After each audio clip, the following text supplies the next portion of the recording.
Now, in this segment, we're going to talk more about what did the Fed do. Obviously, they raised rates by 75 basis points, but what does that mean for the U.S., for the world at large, and what are we going to see coming next? Like, what are their trajectory? Because we have the dots, we have the commentary, and there's a lot of fun things to look at to try to get and get some sort of glimpse on what is going to come next. But I think this is a great chart, just highlighting how far negative real rates are. So we talked about it in segment one, but when you look at the federal funds effective rate minus consumer price index, so that's just looking at CPI, so inflation, you can see just how steeply negative the U.S. is on real rates. And you can see going back to the 70s, this is the lowest we've ever been on the real rate side, which is why, for those that have been following us since last year, I made a very bold call, which I got a lot of pushback for, that the bond bull market is over. And this is just another piece on why I think you're going to get a shift and this titanic move in terms of just what is going to be natural rates, neutral rates. Where are we going to see this price out? And I think that there is a lot of upside. And I know that, unfortunately, at this point, it has become a very consensus view that you don't want to be in bonds. But again, I think that there is a lot of pressure that is going to continue to move yield up, which is, as we know, price and yield are inverse. So as yield goes up, prices will fall.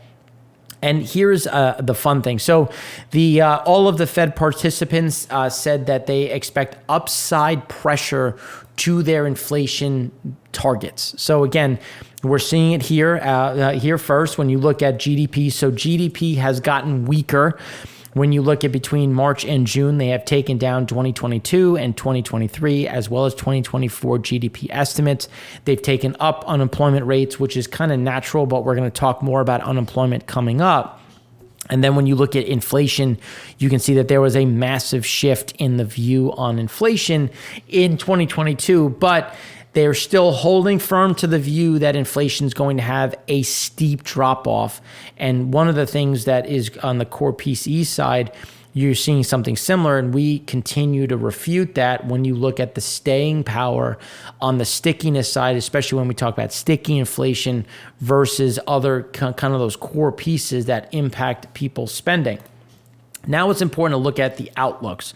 So when we look at the funds rate path implied by the futures, so when you look at what the market is anticipating, you can see that the market is anticipating a faster rate hike as we go into 2022, into the end of 2022. So the question is going to be, there's 4 meetings left.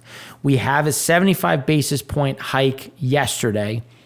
They've said that they won't do, or they don't want to do another 75 basis point hike. So then the likelihood is a 50 and another 50, but we still need to see some of this growth.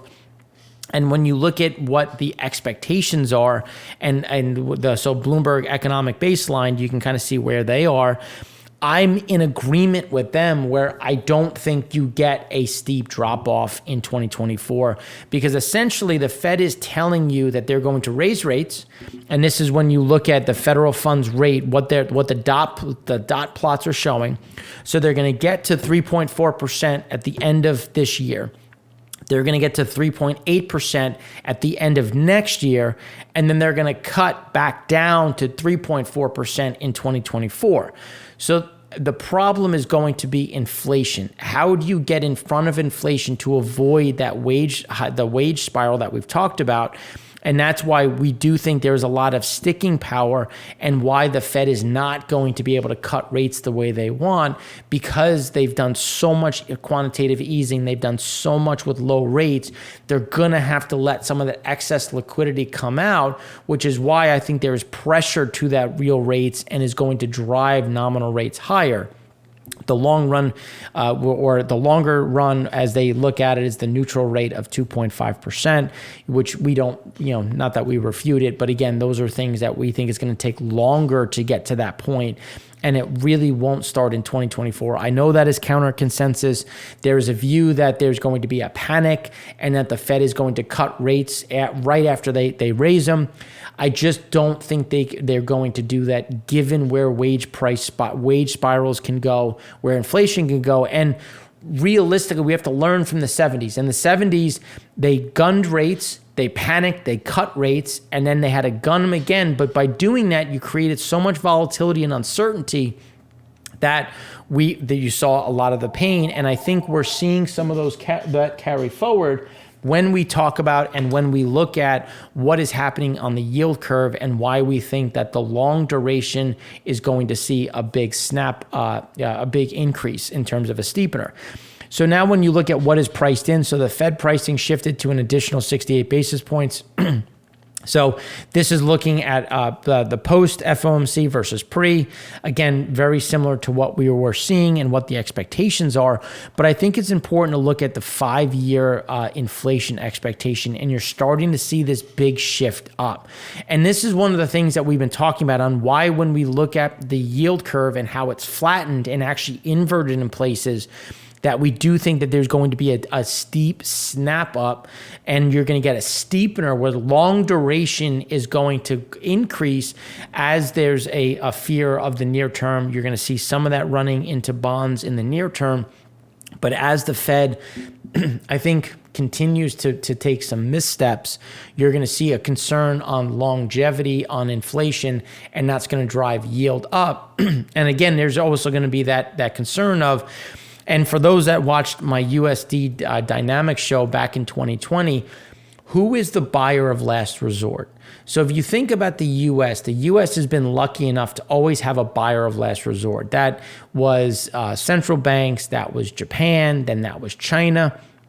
Who is buying our bonds now? Who is going to continue to be the buyer of last resort as central banks are trying to manage their currencies? And right now they're selling dollars to buy local. They're selling treasuries to buy their local debt.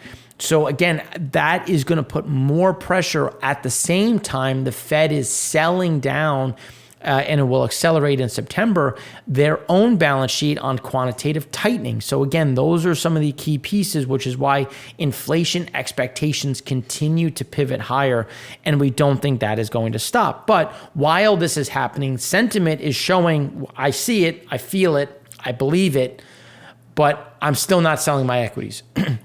And that's when we're starting to see some of this disconnect, and we're going to look at equities in general in another slide, because hedge funds are net sellers, institutions are net sellers, but retail investors are still net buyers.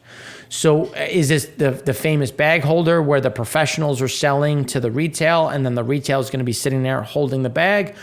Or is the retail figure it out, and they're more in tune with the Fed, and the Fed is going to blink? The problem is I don't think it's as easy as that right now. And I think that there is a lot of downside risk and pressure when we look at the equity markets.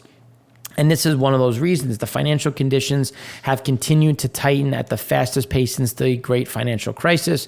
So when you look at just the ability for a consumer to get credit, for a company to get credit, it continues to get worse. And this is in the U.S. So if the financial conditions in the U.S. are tightening, what does that mean for international? What does that mean for emerging market? And that's where we see more of that pressure, which is why that global trade and that slowdown, and especially when you look at the manufacturing sector and the service sector, is going to pick up pace. Because, and this is when you get into the question of the rate of change of the down move of, do we technically hit a recession in Q3, in Q4, in Q1 of 2023? And it's all going to be a matter of that rate of change, because we do think one is imminent. We do think one is going to happen. But, as the famous quote, economists have called 15 of the last 8 recessions. And again, that's why we're still so data dependent, but the data is saying that one is right around the corner. So now when you look at the GDP now forecast, it bounced a bit. Now it's 0.03. So The view is that we're going to eke out some growth. And for those that have been following us, we do believe that Q2 in the US ekes out some small sliver of growth. But then we do see Q3 getting much worse as you've seen that decline. And it's funny because the estimates have gone from a growth in Q2 of 2.6% to zero growth. And we've been saying from the beginning that 2.6 is just dead wrong. And here are some of the key pieces. Why? So when we look at the federal budget deficit, it is back to its pre-COVID days of negative 4.7 trillion, and against obviously nominal debt. And it's because we've had that slowdown of government support, and as that has normalized, that's when you're starting to see this flatline. But this still also means we need to borrow more than because we're still spending more money than tax receipts. And all of that new debt and the debt that has preceded it has to be rolled. And as interest rates go up, our interest expense is going to go up with it, which is why when you look at the central banks hiking and what does that mean for US PMI, it's again moving in the wrong direction as you see that pressure, as you see those movements coming down. And as this comes in, you might think, well, why does this happen? Well, you're showing me this chart, but why does US ISM PMI have to go lower? And the reason is when you start looking at banks. So when you look at companies, when you look at non-financial, that's what I meant to say, non-financial companies, they've been draining cash resources, and it's because they're not making the same amount. They're seeing margin pressure. They haven't been able to pass through cost. They're now eating into their cash reserves, and as that comes down, they're going to have to shrink elsewhere, which means that layoffs are going to increase. Wages are going to drop. You're going to see some of these pieces, and the cash to asset ratios are almost back at pre-pandemic levels because all of the cash they've built up is now gone and getting worse, and the ability to go out and borrow new cash is getting more expensive. So now they'd rather live within their means, which are shrinking as margins shrink, which is going to accelerate that. So as the cash comes down, again, just follow the money flows. As the cash comes down, that's again going to contract the amount of activity they're willing to do, the amount of shifts they're willing to carry, how much utilization they're going to get from that plant, which is why one leads to the other, and we see that drop down. So then, which is not surprising to see that layoffs are picking up steam, and the number of stories on Bloomberg regarding job cuts, firings, and layoffs hasn't risen substantially relative to history, but the rate of change is starting to accelerate.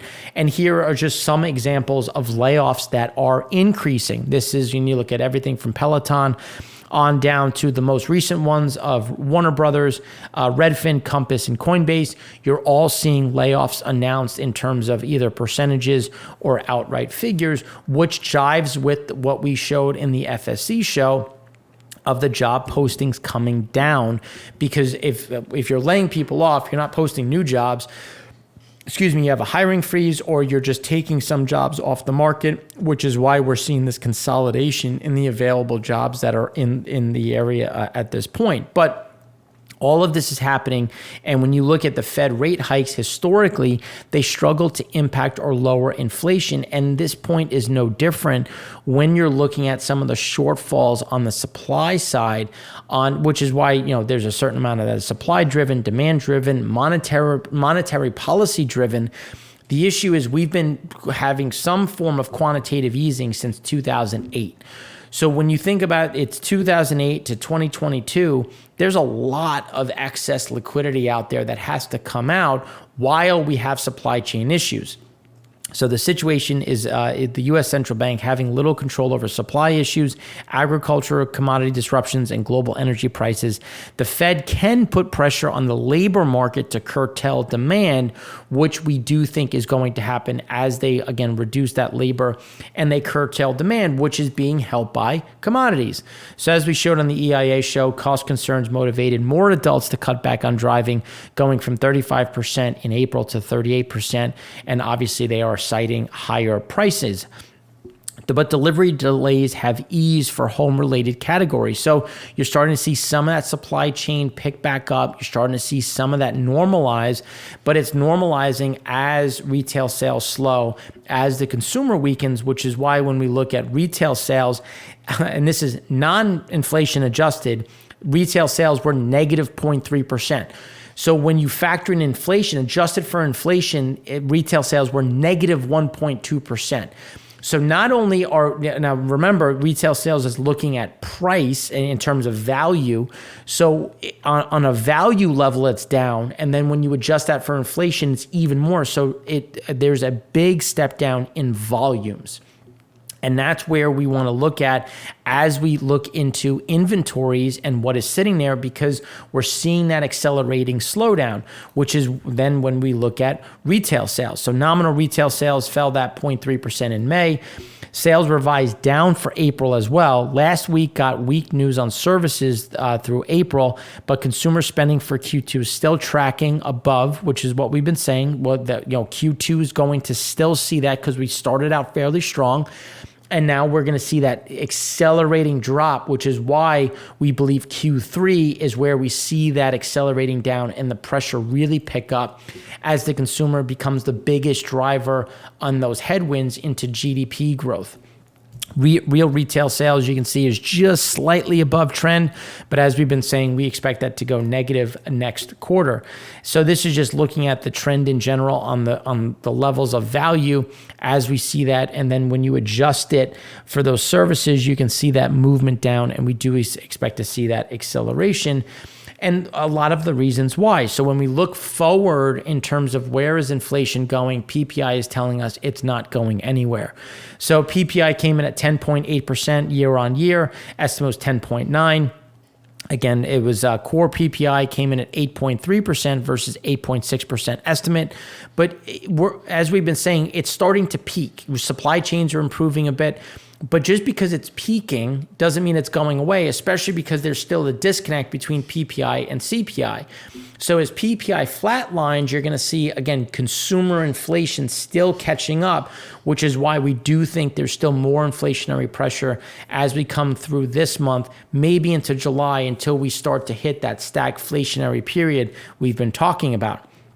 And this is one of those big drivers because the PPI for finished goods rose 16.7% year on year. So we had another step up. And so some of the pieces are coming down in price. Some of the supply chain pieces are coming down in price, but wages are taking that up. So the finished good that is factoring all of this in just surged again to the fastest rate since December of 1974. Not a good comp when you consider where we are on a wage spiral and why we think the Fed is going to see sticky pricing in terms of how long they're going to have to keep that Fed funds rate where it is. Now, when we look at job-related searches, you're seeing, again, it's coming down. It's flatlining. It's either negative or slightly negative. And we see more of these movements as just people are not searching for jobs the same way. Now, as people aren't searching for jobs, seeing the pressure on retail sales, well, let's look at inventory. Inventory has continued to build at the manufacturer, at the retail, at the wholesale level. Now, it's gotten a little bit better, but as supply chains pick back up, retail sales continue to slow. Those inventories are going to continue to build as they show up, as the pendulum had swung. So then U.S. adults are increasingly dipping into savings to cover the rising cost of living. So when we had the Ford CFO says auto loan delinquencies are increasing, that is a leading indicator. As auto loan delinquencies rise, that is the first thing people don't pay is their car loans. Don't ask why. It's just when you look at the mathematics, people stop paying their auto loans first. Then you have mortgages, then you have utilities, then you have these, this cascading event. And you can see it here. So the nominal commercial bank deposits are flatlining. Real are turning negative as real personal income is steeply negative, as we've talked about. And the personal savings rate is back well below and closer towards 2011. And falling as people are pulling more from savings, using more of their paycheck just for normal goods, putting less away. And again, people save up for vacations. They save up to buy things. for the most part, because we'll talk about credit in a moment. But again, that is impacting things substantially as headline CPI continues to outpace core, with the spread between them jumping in May to the highest since September of 2008. And again, that's where we're going to continue to see that base effect, that underlying stickiness become that problem that we continue to see, which is why the consumer's losing interest in spending money on goods and services. And when you look at just Google searches, it is steeply negative, even for this time of year, just because people are like, look, I don't have the money. And even if I did have the money, I need to make sure I have enough for what I see as a growing concern in terms of job security, wage growth, and other types of headwinds, which is why you're seeing a big pickup in inventories. So when you look at inventories, Walmart, Amazon, Home Depot, Costco, you're seeing a big increase in inventories on hand. And the more concerning side of this chart is you're seeing inventory at Dollar General, at Costco, at TJ Maxx. And the reason why that's important is because those are low cost. Those are low price. So that just means that people have already gone and replaced where they've been spending. And after you've gone and replaced things with the cheapest available, and you still can't afford it, or you're still draining savings, that's when you start to see that bigger pivot. So have you had to dip into your savings unexpectedly this year? 39% have said yes, 48% have said no, but we're starting to see that pivot as more people think by the end of the year, they're going to have to dip into savings to keep things going. Were you able to grow savings? So 30% grew and 58% said did not grow. And we think that the did not grow is going to increase as people are like, well, I'm not pulling from savings, but I'm not increasing savings because my cost of living has gone up and I need to continuously pull that money out. So have you used your savings to pay for any of the following this year? Essential items, 28%, utility bills, medical bills, major purchases, all of them are rising. And then compared to today, do you expect to have more or less money saved 6 months from now? And when you look at it, more and more people are saying less, with 33% instead of what was at the peak, or the peak of COVID. It had 17% said less. Now it's 33%. Again, continuing to get worse as prices go up. So now when we start looking at Michigan expectations, real consumer spending, this is what we've been talking about with this movement down. And the trend is, again, pulling it lower, which is why it's always interesting when you look at retail investors have been buying stocks while hedge funds continue to liquidate, as well as institutions. And this comes down to who is going to be left holding the bag or I should say, the last man standing when the music stops. And that's why when you start looking at the different pieces of U.S. Conference Board and U.S. Michigan Consumer Confidence, there's still that wide separation, but they are moving in the same direction, moving things much lower. And then as we start to look at what is happening with inflation, here you can see that there is a big increase in terms of the core CPI and what that pressure means. But the trimmed mean, as we talked about on the FSC show, continues to drive things higher, where it's actually showing 6.5% versus the core of 6%. And this just gives you an idea of the Cleveland Fed trimmed mean CPI is out, and it's ugly. It was even higher than core CPI for May for the first time this cycle. It is running higher than core for the last 12 months. Monthly and 12-month trim mean are both the largest on record, dating back to 1983. Again, showing that a lot of that sticking power that we continue to see on inflation. So that's what we have for you there. In the next segment, we're going to go in much deeper into the consumer and some of those leading indicators that we've been talking about and why these two slides really overlap.